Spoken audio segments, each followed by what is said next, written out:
வணக்கம் viewers, welcome back. So நம்ம இன்றைக்கி பார்க்க போகிறது என்ன தெரியுமா? மைக்ரோசாஃப்ட் லூமியா 650 அதோட அன்பாக்சிங் தாங்க. அது மட்டும் இல்லாமல் ஒரு ஃபஸ்ட் இம்ப்ரெஷன் மாதிரி. ஆனால் கரெக்டு தான், 2016 ரிலீஸ் ஆன ஃபோனுக்கு 2024 ஃபஸ்ட் இம்ப்ரெஷனா? அதாவது அந்த டைமில் நாங்கள் யூஸ் பண்ண ஃபோன் தான், பட் இப்போ யூஸ் பண்ணால் எப்படி இருக்குது 2024 அப்படிங்கிறத இப்போ நம்ம தொடர்ந்து பார்க்கலாம். ஸோ அந்த ஃபோனை பற்றி இப்போ நம்ம 8 வருஷம் கழிச்சு ஓவராலாக எக்ஸ்பீரியன்ஸ் எப்படி இருக்குது அண்ட் அன்பாக்சிங் எக்ஸ்பீரியன்ஸ் எப்படி இருக்குது. ஏன்னா 14,999 ரிலீஸ் ஆன இந்த ஃபோனு பாக்ஸில் எம்ஆர்பி பார்த்தீங்கன்னா 16,599 அப்படின்னு போட்டிருக்கு. ஸோ 1,599 ரூபா கம்மியாக அவங்க வந்து ரீட்டைல் வெளியில் விற்றுருக்காங்க. ஸோ இந்த டிவைஸில் என்னென்ன ஃபீச்சர்ஸ் இருந்தது அண்டு எப்படி இருந்திருக்கும், எவ்வளோ ஸ்னாப்பியாக இருந்திருக்கும், அது எல்லாத்தையும் இப்போ நம்ம தொடர்ந்து அன்பாக்ஸ் பண்ணி எக்ஸ்பீரியன்ஸ் பண்ணி பார்க்கலாம். போஸ் நாய்க்குட்டியோட வணக்கம் வியூவர்ஸ்.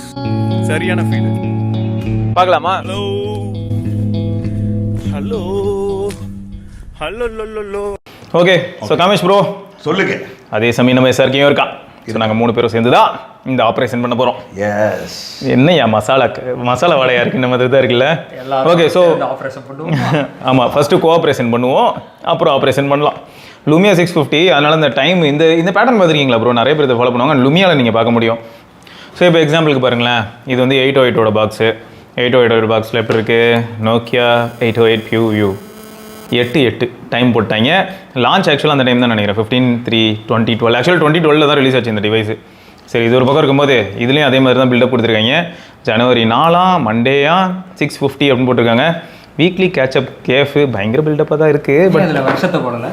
எதிரா வருஷத்தை போடலையே அப்படி சொல்கிறியோ? அது கொஞ்சம் இது நோக்கியாவுடைய கடைசி காலகட்டம்.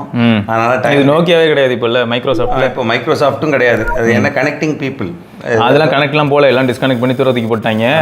இதில் பாருங்கள் ப்ரோ, நோக்கியாவில் வந்து எப்பயுமே ஆரம் அப்படின்னு சொல்லிட்டு ஒரு சீரிஸ் ஆரம்பிக்கும். அந்த டிவைசஸ் எல்லாத்துக்குமே கோட் இருக்கும். 1020 கோட் வந்து 909. சரியா? லூமியா 650 DS அப்படிங்கிறது டியூல் சிம்மு. ஸோ நம்ம ஊரில் மேக்ஸிமம் டியூல் சிம் வரும். So made in Vietnam. இப்போ சாம்சங் தான் நம்ம மேட் இன் வியட்நாம் பார்க்குறோம், அப்புறம் பிக்சல் பார்க்குறோம்னு நினைக்கிறேன். இப்போ மேட் இன் இந்தியாவை அப்படியே பொறுமையாக மாறும் போல எல்லாம். ஓகேயா? பேக்கில் வந்து இந்த ஸ்னாப்ட்ராகன் 212 உள்ள பில்டப் கொடுத்துருக்காங்க. 212 ஒரு சீரிஸ் இருந்துச்சா? 2 சீரிஸ் ஸ்னாப்ட்ராகன் இருந்தது. ஆக்சுவலாக நிறைய பேருக்கு அது தெரியாது. ஸ்னாப்ட்ராகன் 200, 210, 210 நிறைய கீபேட் மொபைல் வந்தது ஆண்ட்ராய்ட்லேயும். ஸோ இது வந்து 212 4G சப்போர்ட் இருக்குது. ஆமாம். ஸோ இப்போ இதில் என்ன ஹைலைட்னா, மற்றபடி உள்ள பாக்ஸில் என்ன இருக்குங்கிறதுக்கு இந்த இன்ஃபர்மேஷனு ஃபுல்லாக ரீசைக்கிள்டு பாக்ஸ் தான் எப்பயும் மாதிரி. ப்ரைஸ் போட்டிருந்தாங்கன்னு நான் சொல்லியிருந்தேன், அது இருக்குது. எல்லா பக்கமும் பேசிக்காக அந்த டீட்டெயில்ஸ் தான் இருக்குது, வேறு எதுவும் ஸ்பெசிஃபிக்காக இல்லை. ஓகே, ஆனால் எவ்வளோ சிம்பிளாக இருக்கும் பாருங்கள் ப்ரோ.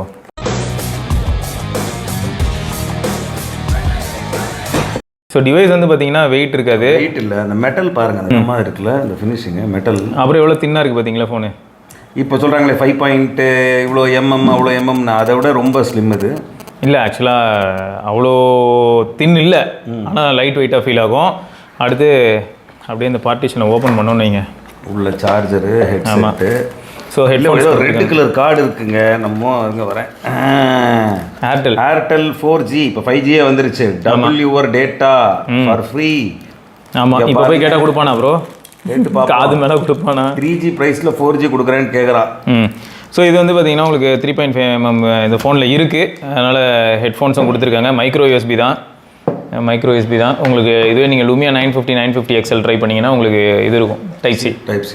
அதில் வந்து அந்த கான்டினியம் சப்போர்ட் வந்தது. எப்படின்னா நீங்கள் வந்து பிசிஐ யூஸ் பண்ணலாம் கனெக்ட் பண்ணி. ஸோ அதுக்கான எக்ஸ்டென்ஷன்லாம் கொடுத்தாங்க. அது ஒரு டைமு. ஸோ அது ஒரு பக்கமாக. அப்புறம் பேட்ரி 2000 mAh பேட்ரி. அப்புறம் இதில் வந்து யூசர் கைடு, கெட் ஸ்டார்டடு, இந்த மாதிரியான விஷயங்கள். ஸ்ட்ராங்காக இருக்குது. பிளாஸ்டிக், அதாவது இவ்வளோ வருஷத்துக்கு கழிச்சும் அந்த பிளாஸ்டிக் பாருங்கள் எப்படி இருக்குன்னு. அந்த ஒரு ஸ்கிரிப்ட்லயாவது ஆர்சிபி கப்படிக்க வைங்க. எத்தனை வருஷமா போராடிட்டு இருக்காங்க. எப்படி இருந்திருக்கு பார்த்தீங்களா? பர்ஃபெக்டாக பிளாஸ்டிக் ரீயூசபிளாக இருந்தாலும் அந்த பிளாஸ்டிக் இன்னும் கண்டாமினேட் ஆகாமல் ரொம்ப அழகாக இவ்வளோ. ஆனால் 8 வருஷம் தானே ஆயிடுச்சு இல்லை? அமோலடா மைக்ரோசாஃப்ட் விண்டோ உள்ள வந்து மைக்ரோ யூஎஸ்பி சார்ஜர் அவங்களே கொடுத்துருக்காங்க. Micro USB. ஆனால் இப்போ மைக்ரோசாஃப்ட்டில் இந்த ஜன்னல்லாம் எடுத்துட்டாங்கல்ல? இருக்காங்க, ஜன்னல் இருக்குது, கலராக வருது இப்போலாம் ஜன்னல். ஓ அடேங்க அப்பா, இல்லை என்னல இது சார்ஜரு 5 வோல்ட் 550 2.5 வாட் மாதிரி ப்ரோ. 2.75 வாட் 3 மணி நேரம் சார்ஜ் ஆகும். அது பொறுமையாக ஆகும். அந்த 2000 mAh சேர்றதுக்கு ஒரு யுகமே தேவைப்படும்னா பாருங்களேன். அன்றைக்கி இருந்த மனிதர்கள் எல்லாம் பொறுமையாக இருந்திருக்கும். இப்போ வரவங்கெல்லாம் வேகம்னு உண்மையிலேயே அந்த சார் இயக்கம் என்பது புலம்பாம வரீங்களா கொஞ்சம் நேரம்? எப்படி இருக்கு? சூப்பர். பேசிக்காக நான் செட் பண்ணி வச்சிருந்தது. ஆனால் அமலட் மாதிரி ஃபீல் ஆகலையே ப்ரோ, ஒரு மாதிரி இங்கே கிரே இருக்குது. ம், எனக்கு தான் அப்படி இருக்கா? அந்த சைட்லேருந்து நீ பார்க்குறல்ல, ஓகே. நீ அப்படியே திரும்பி பார். டேரெக்டாக பார்க்கும்போது பிளாக்காக தான் இருக்குது, அந்த ஃப்ரேமோட அப்படியே மேட்ச் ஆகிடும். அதாவது ஆக்சுவலாக நீங்கள் சைட்லேருந்து பார்த்து இப்போ தனியாக ஒரு ப்ரைவசி டெம்பர் கிளாஸ் மாட்டணும் அதெல்லாம் கிடையாது. அப்போவே அவங்க அந்த மாதிரி கொடுத்துருக்காங்க. இதெல்லாம் உண்மையா ஈலா விடுறாங்க. இப்போ இதெல்லாம் ஒரு பக்கம் இருக்கும்போது இந்த மெட்ரோ யூஐ வந்து one of the best bro. அப்படியே லைவ் டைலாக இருக்கும். ஸோ இந்த லைவ் டைல் வந்து நிறைய பேருக்கு ஃபேவரட்னே சொல்ல முடியும். நம்ம நேராக செட்டிங்ஸ் போவோம். ஸோ இந்த ஃபோனில் வந்து இந்த பர்சனலைசேஷன் மாதிரியான விஷயங்கள் வந்து ரொம்பவே சூப்பராக இருக்கும். இப்போ எக்ஸாம்பிளுக்கு சொல்லணும்னா சிஸ்டமில் போய்ட்டு இப்போ டிஸ்பிளே ஃபர்ஸ்ட் ஆஃப் ஆல் பெரிய ஃபேக்ட் பாருங்களேன். விண்டோஸில் வந்து லுமியா 800 வரும்போதே டார்க் மோட் இந்த மாதிரியான விஷயங்கள்லாம் வர ஆரம்பிச்சிருச்சு. அப்போயே டார்க் மோட் இருந்தது.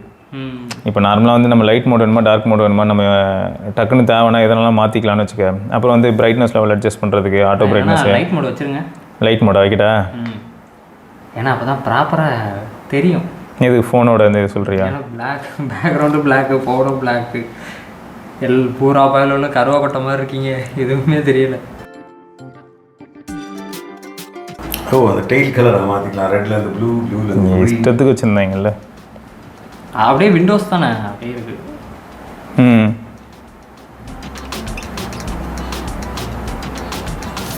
இந்த அனிமேஷன் பற்றியா இருக்கிறது ஸ்னாப்ட்ராகன் 212 1 GB ரேமு.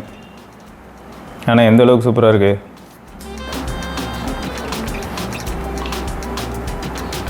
விண்டோஸ் 5 நம்பி எங்கள் நோக்கியா கெட்டு போச்சு. அப்போ அது பிரச்சனைலாம் இல்லை ப்ரோ. நம்ம ஆளுங்க வந்து அந்த மாதிரி double tap the navigation bar to turn off. நீங்கள் ஓ அங்கே கிளிக் பண்ணால் ஆஃப் ஆகிடுமா? இது சூப்பர் ஃபீச்சராக இருக்கே. கவலைப்படாத, இன்னும் ஒரு 10 வருஷம் கழிச்சு ஏதாவது ஒரு மொபைலில் கொண்டு வருவான். இதில் தட்டுற மாதிரி வரும். என்னது ஐலாண்டா? நான் டைனமிக் ஐலாண்டில் தட்டணுமா? ஐலாண்டில் தட்டினா உங்களுக்கு ஃபோன் ஆஃப் ஆகும். லாக் ஸ்க்ரீன் இது ஒன்று இருக்குடா.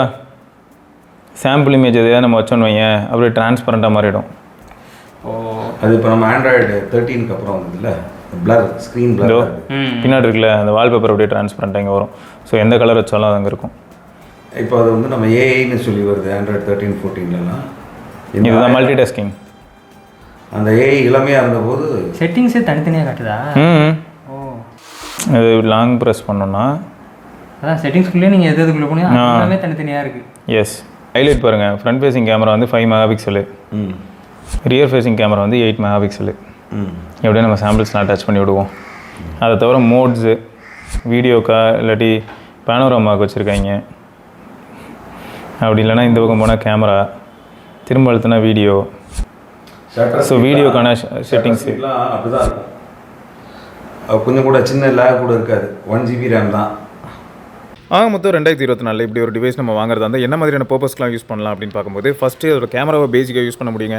அதுவும் மெயினாக வந்து இந்த ஃபோனை எதுக்கு யூஸ் பண்ணலாம் அப்படின்னும் போது டிஜிட்டல் டீடாக்ஸ் அப்படிங்கிற டேக் லைனுக்கு பர்ஃபெக்டாக சூட் ஆகும். ஏன்னு பார்த்தா பழைய ஃபோன் தான் ப்ரோ யூஸ் பண்ணுறேன், ஆனால் இன்றைக்கும் கூட ரொம்ப மாடர்னாக ஃபீல் ஆகுது அப்படின்ற மாதிரியான ஒரு யூனிக்கான ஃபீலை கொடுக்கறதுக்கான வாய்ப்புகள் எது கிரியேட் பண்ணி தரோன்னு பார்த்தீங்கன்னா அந்த மெட்ரோ யூஐ தான். ஏன்னா இதில் இத்தனைக்கும் பாருங்களேன், இவ்வளோ அவுடேட்டடான ஒரு ஹார்ட்வேர் இருந்தாலும் இது கூட இன்ட்ராக்ட் பண்ணும்போது எந்த ஒரு பேசிக் டாஸ்க் நம்ம பெர்ஃபார்ம் பண்ணும்போதும் அவ்வளோ ஸ்மூத்தாக நமக்கு வந்து ஒரு ரெஸ்பான்ஸை கொடுக்கும். ஸோ அந்த ஆஸ்பெக்டில் வந்து விண்டோஸ் ஃபோன் இன்றைக்கும் கெத்து தான். இன்னொன்று நீங்கள் மியூசிக் இந்த மாதிரியான விஷயங்களுக்கு வந்து ஃபார் ஷூர் இந்த ஃபோன் யூஸ் பண்ணலாம். ஆனால் டே டு டே ஆக்டிவிட்டிக்கு ரொம்பவே பெரிய அளவில் இன்றைக்கி இருக்கக்கூடிய ஸ்மார்ட் ஃபோனை அப்படியே ரீப்ளேஸ் பண்ணுமான்னு கேட்டால் வாய்ப்பு இல்லை. ஸோ டிஜிட்டல் டீடாக்ஸ்க்கு எனக்கு டச் ஸ்க்ரீனோட ஸ்மூத்தாக பர்ஃபார்ம் பண்ணக்கூடிய ஒரு மாடர்னாகவும் சொல்லலாமா இல்லாட்டி லைட் வெயிட்டாகவும் சொல்லலாமா. ஸோ இந்த மாதிரி அட்வான்டேஜஸோடு இருக்கக்கூடிய ஒரு விண்டோஸ் ஃபோன் அப்படின்னும் போது அந்த இடத்துல 650 ஒரு நல்ல ஆப்ஷனாக இருக்கும்.